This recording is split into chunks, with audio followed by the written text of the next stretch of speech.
وكتاب مبين آمنت بالله صدق الله تبارك وتعالى مولانا العظيم الله رب محمد صلى عليه وسلم الله رب محمد صلى عليه وسلم نحن عباد محمد صلى عليه وسلم نحن عباد محمد صلى عليه وسلم وعلى ذويه وصحبه أبد الدهور وكرما وعلى ذويه وصحبه أبد الدهور وكرما الله رب محمد صلى عليه وسلم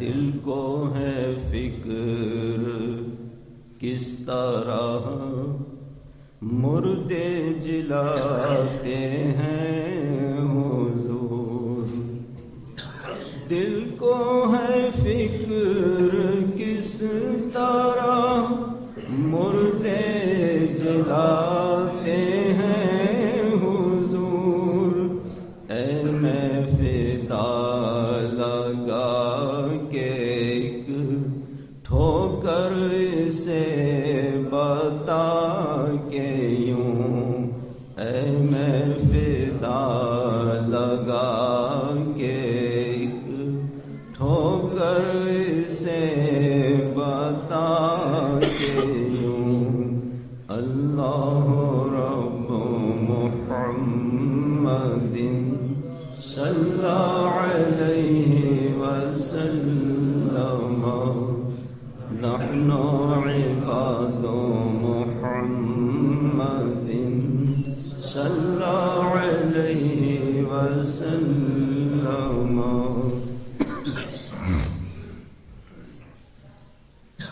مسلمانوں،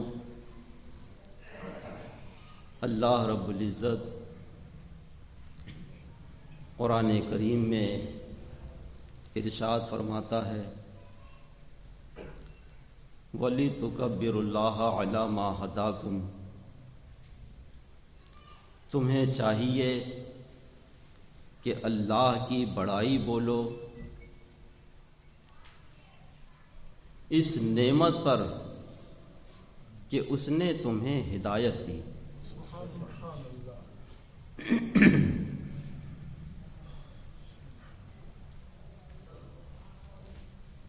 کافر آخرت پر ایمان نہیں رکھتے، باطل کی نظر میں دنیا ہے، وہ دنیا کی زندگی پر نازاں ہیں، دنیا میں انہیں جو کچھ مل گیا اس پر وہ خوش ہیں، لیکن مومن کی اصلی زندگی آخرت کی زندگی ہے۔ کافر دنیا پر خوش ہے، باطل دنیا پر خوش ہے، تو اس لیے کہ مستقبل اس کی نظر میں نہیں ہے، موت کے بعد کی زندگی اس کی نظر میں نہیں ہے، موت کے بعد کی زندگی پر اس کو یقین نہیں ہے تو دنیا میں خوش ہے، لیکن مومن جب آخرت پر ایمان رکھتا ہے تو مومن کو نہ تو دنیا کی مصیبت سے ملال میں آنا چاہیے اور نہ دنیا کی سہولت پر نازا ہونا چاہیے۔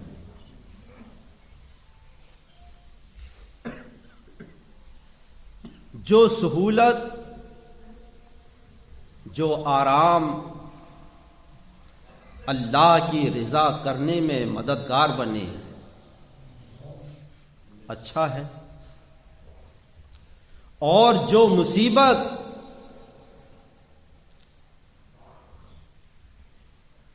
دنیا کے بندھن سے نکال کر اللہ کی بارگاہ میں جھکا دے، اللہ کے نیک بندوں کی بارگاہ میں جھکا دے، وہ مصیبت نہیں ہے،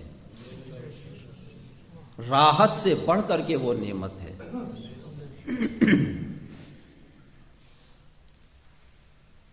اگر نیکی کرو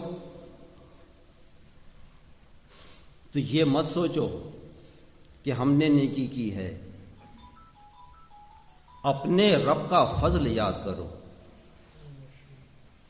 اس کا فضل ہے، اس کا احسان ہے، اس نے ایمان دیا، اپنے پیارے محبوب صلی اللہ تعالی علیہ وسلم کی محبت دی، اپنے نیک بندوں کی محبت دی، نیکی کا جذبہ دل میں ڈالا، توفیق دی، ہم نے نیکی انجام دی۔ حضرت ابو بکر صدیق رضی اللہ تبارک و تعالی عنہ کئی بار اپنا مال نچھاور کیے ہیں بارگاہ رسالت میں، حتیٰ کہ ایک بار اپنے گھر کا سارا اثاثہ لا کر بارگاہ رسالت میں حاضر کر دیے، بدن پر کپڑا تک نہیں تھا، صرف ایک چادر تھی، اور اس چادر کو کانٹوں سے بٹن کی جگہ جوڑ لیا تھا۔ اللہ کے پیارے محبوب صلی اللہ تعالی علیہ وسلم نے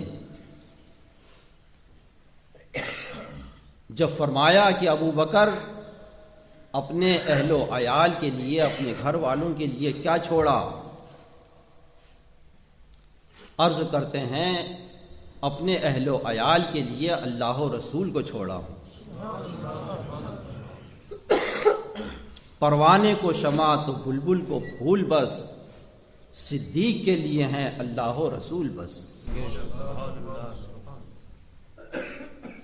سیدنا جبریل امین حاضر بارگاہ ہوئے علیہ الصلاۃ والسلام، اور عرض کرتے ہیں یا رسول اللہ، اللہ رب العزت ابو بکر پر سلام بھیجتا ہے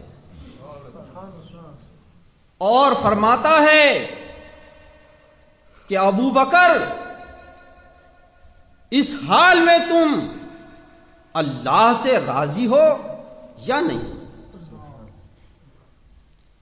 حضرت صدیق اکبر رضی اللہ تعالیٰ عنہ نے جب اپنے رب کا ارشاد سنا تو رو پڑے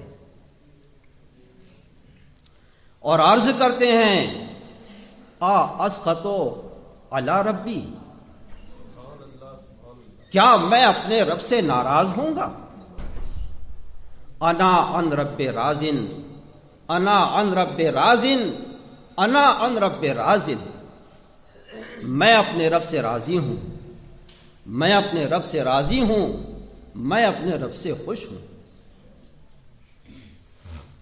میرے آقا صلی اللہ تعالی علیہ وسلم نے ان کے ایثار، ان کی قربانی پر ایک مرتبہ ارشاد فرمایا کہ مجھے کسی کے مال نے وہ نفع، وہ فائدہ نہیں دیا جو ابو بکر کے مال نے دیا۔ مجھے کسی کے مال نے وہ فائدہ نہیں دیا جو ابو بکر کے مال نے دیا۔ یہ ارشاد پاک حضرت صدیق اکبر سنتے ہیں تو رو پڑتے ہیں اور عرض کرتے ہیں، یا رسول اللہ صلی اللہ تعالی علیہ وسلم، میں کیا ہوں اور میرا مال کیا ہے؟ میں کیا ہوں اور میرا مال کیا ہے؟ سب کے مالک تو حضور ہیں، حضور کا تھا۔ حضور کی بارگاہ میں نے عرض پیش کر دیا، نظر کر دیا۔ تو مسلمانوں، جو نیکی ملی اللہ کے فضل سے، اللہ کے پیارے محبوب صلی اللہ تعالی علیہ وسلم کے کرم سے ملی ہے۔ نیکی اگر ملی ہے، بارگاہ رسالت کا قرب ملا ہے، بارگاہ الہی کا قرب ملا ہے، لیکن یہ تو اس وقت ہے جبکہ نیکی مقبول ہو۔ قرب کب ملے گا؟ جب نیکی مقبول ہو۔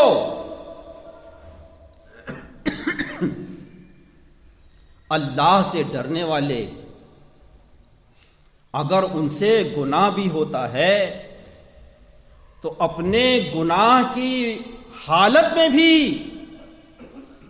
وہ خوف و خشیت سے بہت سی نیکی کے اندر ہوتے ہیں۔ گناہ تو گناہ ہے، لیکن اپنے رب کا خوف، اپنے رب کی بارگاہ میں حاضر ہونے کا ڈر، اپنے رب کی تعظیم، اللہ کے نیک بندوں کی تعظیم، یہ جو ان کے دل دماغ پر مسلط ہے، اس سے وہ بہت سی نیکیوں میں ہوتے ہیں۔ اور ہم جیسے گناہگار، وہ اگر طاعت و عبادت میں بھی ہیں، نیکی میں بھی ہیں، تو نہ جانے خبر نہیں ہوتی ہے مگر کتنے گناہ ہو جاتے ہیں۔ بظاہر نیکی میں ہیں اور بہت سے گناہ ہو جا رہے ہیں، تو اپنی نیکی پر یقین تو نہیں ہے کہ وہ مقبول ہے۔ بارگاہ الہی میں، بارگاہ رسول اللہ صلی اللہ تعالی علیہ وسلم میں، تو جب قرب کا یقین نہیں تو فکر ہونی چاہیے۔ اگر قرب نہیں ہے تو اس پر ملال ہونا چاہیے، افسوس ہونا چاہیے۔ استن حنانہ، کھجور کا سوکھا ہوا ستون، جس سے ٹیک لگا کر میرے آقا صلی اللہ تعالی علیہ وسلم خطبہ ارشاد فرماتے، جب منبر بن جانے سے اسے ہٹا دیا گیا تو بارگاہ محبوب سے دوری اس کو رلا پڑی۔ جب بارگاہ محبوب سے دور ہوا تو رو پڑا۔ ہم کو نزدیکی ہے، قرب ہے، اس کا تو یقین نہیں، تو ہمیں فکر کیوں نہیں؟ کھجور کے سوکھے ستون کو ملال ہوا، افسوس ہوا، گریہ طاری ہو گیا، ہم کو افسوس نہیں ہے؟ آخر کیوں؟ گریہ نہیں ہے، آخر کیوں؟ اللہ کے پیارے محبوب صلی اللہ تعالی علیہ وسلم نے جب اسے تسلی دی اور اس کی تمنا پوچھی، یہاں تک کہ فرمایا کہ جا، میں نے تجھے جنت کا درخت کر دیا جہاں اللہ والے تیرا پھل کھائیں گے، تو آخرت کی دولت و نعمت پا کر اب کھجور کے سوکھے ستون کا رونا بند ہو گیا۔ وہ خشک لکڑی جو رو رہی تھی اس کے دل کو تسلی مل گئی۔ تو ایمان والے کو، انسان تو انسان ہے، جو عقل و شعور انسان کو ہے وہ لکڑی کو تو نہیں ہے، تو اس کو بھی تو خوشی ہونی چاہیے، تو آخرت کی زندگی پر ہونی چاہیے، آخرت کی نعمت پر ہونی چاہیے۔ آخرت کی دولت و نعمت مل جائے، اس کو کامیابی سمجھنا چاہیے، اور واقعی وہی کامیابی ہے۔ تو مسلمانوں، اپنے دین کی قدر کرو، باطل پرستوں کو مت دیکھو۔ باطلوں کے لیے دنیا ہے، دنیا میں وہ 4 دن چہک لیں، اس کے بعد موت ہے۔ موت کا تو کوئی باطل سے باطل پرست بھی انکار نہیں کر سکتا۔ آنکھوں سے دیکھ رہے ہیں موت، موت کا کوئی علاج ہے؟ بیماری کے علاج سے عاجز ہیں، تو موت کے علاج پر یقین کر سکتے ہیں؟ تو موت کے بعد کیا ہوگا؟ بہت سے باطل آئے، جابر آئے، سرکش آئے، کیا آج رہ گئے؟ تو جو آج ہیں یا کل ہوں گے وہ رہ جائیں گے، سب کو ایک دن فنا ہے۔ آخرت کی فکر کرو۔ پروردگار عالم جل شانہ نے اپنے فضل سے، اپنے کرم سے ایمان دیا ہے، اپنے پیارے محبوب کریم صلی اللہ تعالی علیہ وسلم کا امتی کیا ہے، ان کا امتی کیا ہے جن کے امتی ہونے کی تمنا تمام انبیاء اکرام علیہم الصلوۃ والتسلیم نے کی، اور وہ تمام انبیاء علیہم الصلوۃ والسلام ہیں بھی میرے آقا صلی اللہ تعالی علیہ وسلم کے امتی۔ تمنا یہ تھی کہ ظاہری زندگی میں، دنیاوی زندگی میں ان کو مل جاتا یہ شرف، تو یہ شرف حضرت عیسیٰ علی نبینا وعلیہ الصلوۃ والتسلیم کو ملا کہ وہ آخر زمانہ میں تشریف لائیں گے، آسمان پر ہیں، اور میرے آقا صلی اللہ تعالی علیہ وسلم کے ظاہراً بھی دنیا کی زندگی میں بھی امتی ہوں گے۔ تو ان کا امتی پروردگار عالم نے کیا جن کا امتی ہونے کی تمنا اللہ کے ہر نبی کو ہے صلی اللہ تعالی علیہ وسلم۔ تو اس نعمت کی قدر کرو، اللہ کے نیک بندوں کے دامن سے وابستہ رہو۔ دنیا کی زندگی میں تمہارا امتحان ہے،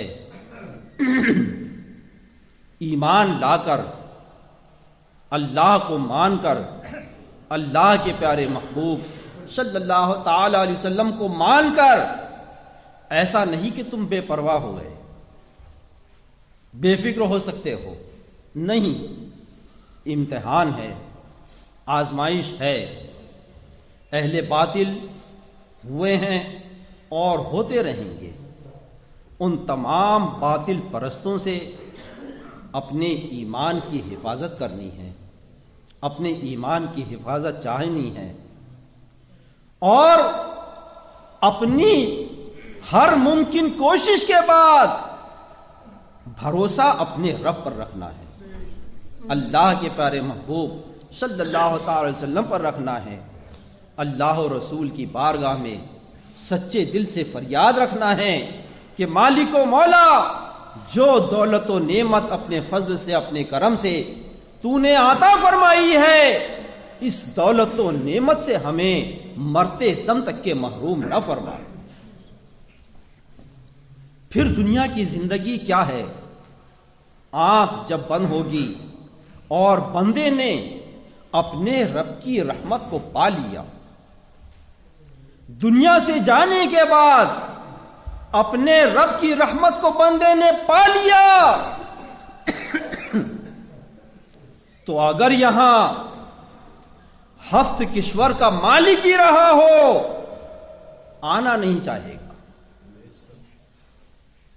وہ میرے رب کی رحمت ہے، وہ ایمان والوں کے لیے اس کی نعمت ہے کہ جس نے اس کی رحمت کو پا لیا پھر وہ واپس دنیا میں آنا نہیں چاہتا ہے۔ ایک یہودی کا بیٹا مشرف با اسلام ہوا اور اپنی جوانی ہی میں انتقال کیا۔ اللہ کے پیارے محبوب صلی اللہ تعالی علیہ وسلم کے پاس وہ یہودی آیا اور عرض کرتا ہے اگر آپ میرے بیٹے کو زندہ کر دیں تو میں آپ پر ایمان لے آؤں۔ میرے آقا صلی اللہ تعالی علیہ وسلم اس خوش قسمت نوجوان کی قبر پر تشریف فرما ہوئے اور اس کا نام لے کر کے پکارا۔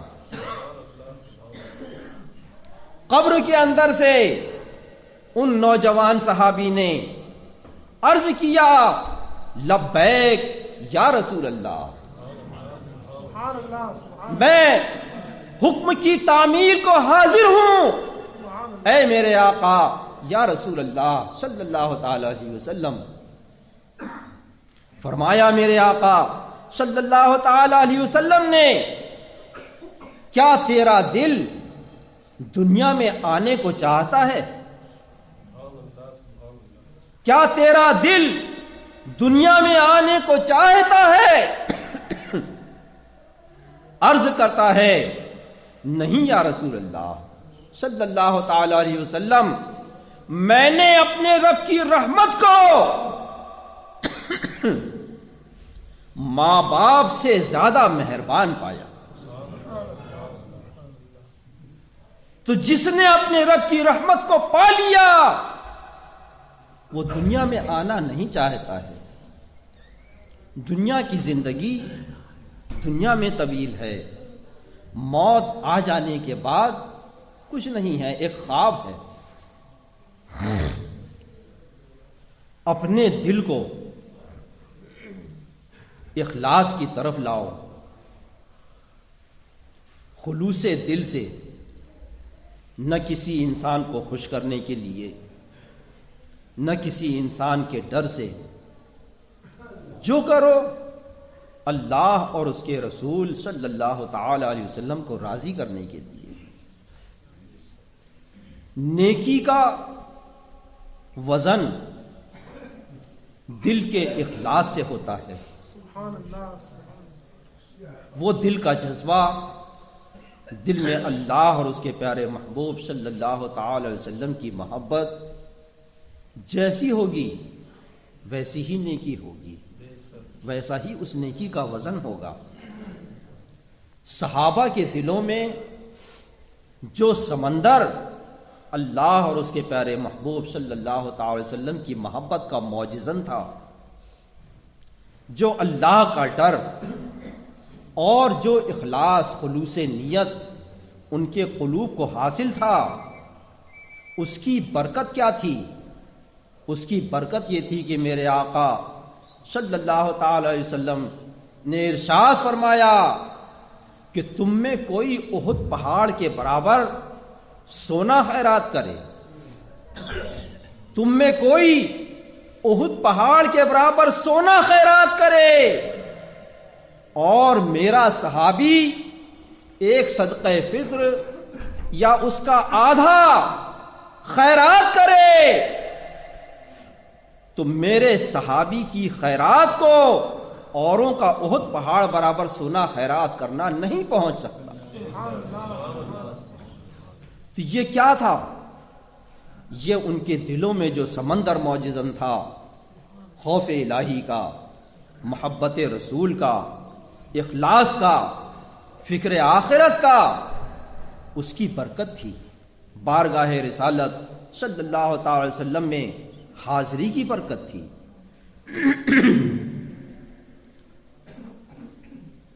علامہ ابن عابدین شامی رد المحتار میں لکھتے ہیں، اپنے اگلے بزرگوں سے نقل فرماتے ہیں کہ ایک شخص نے عمرہ کے لیے رقم جمع کی.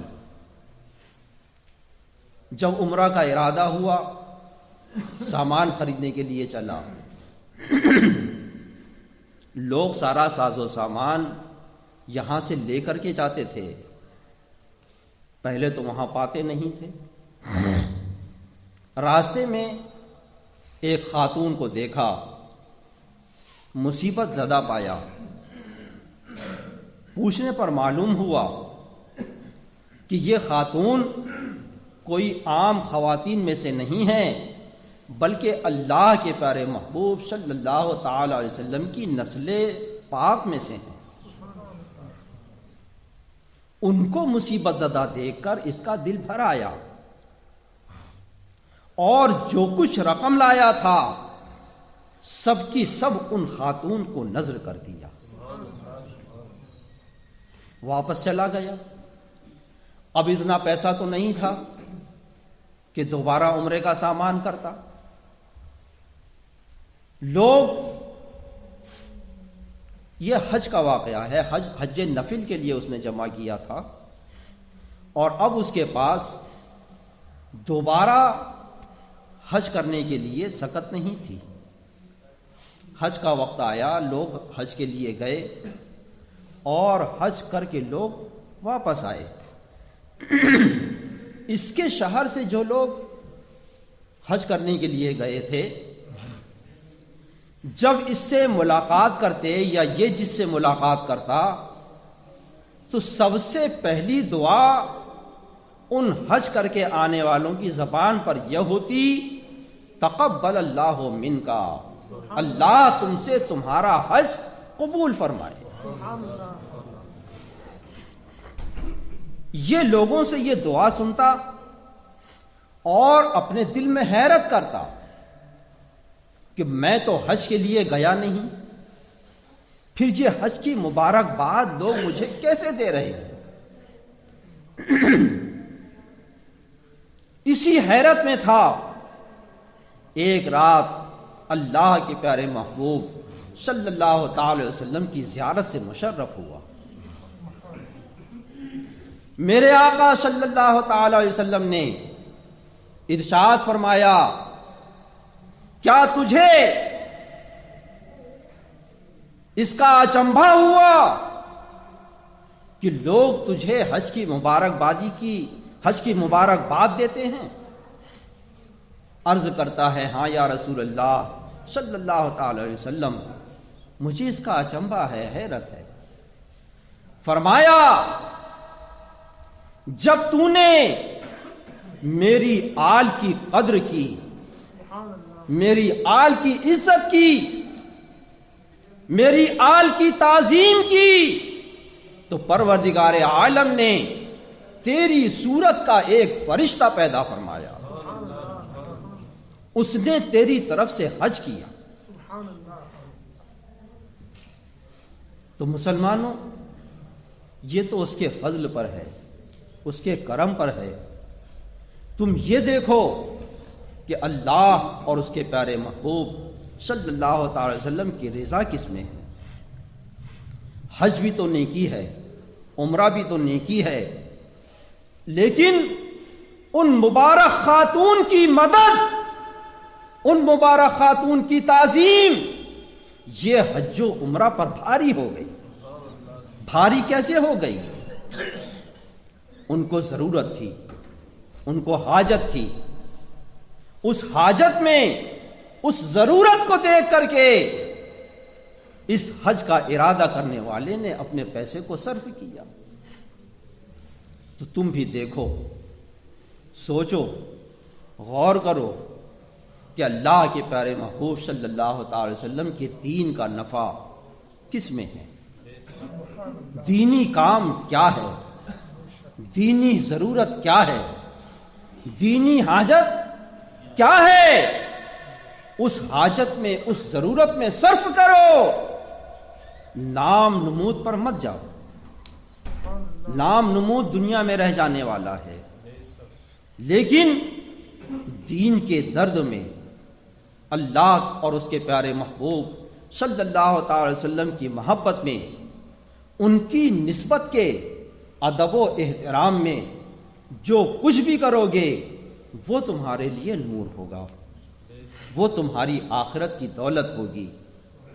دنیا کی زندگی کٹتی ہے، کٹ جائے گی، لیکن آخرت وہ تباہ و برباد نہ ہو، اس کی فکر چاہیے۔